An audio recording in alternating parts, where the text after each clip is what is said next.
Құрметті оқырман, нан денені, кітап миды тамақтандырады дегендей, сіздерге әдебиет кафесінде арнайы кітапхана серісіндегі Атамұра баспасы шығарған кітаптарды ұсынамыз. Наурыз айында оқуға арналған әдебиеттер. Мұхтар Әуезов, Қорғансыздың күні.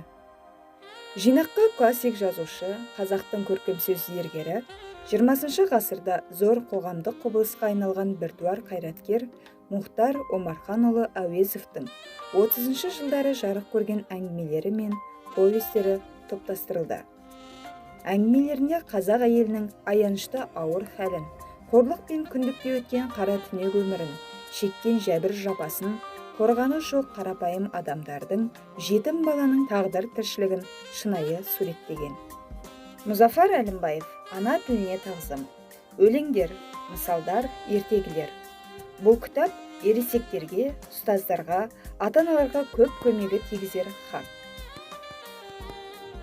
Көпен Әмірбек, Ас шіркін пародия. Бұл жинағына әр жылдары жазылған сын-сықақ, әзіл қалжыңдары енгізілді. Кітап көпшілік оқырманға арналған. Толымбек Әбдірайым, Дала әуені, әңгімелер, ертегілер мен мысалдар, повесті.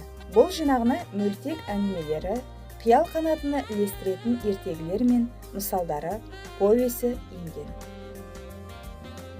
Мұзафар Әлімбаев, үлкендерден үйреніп.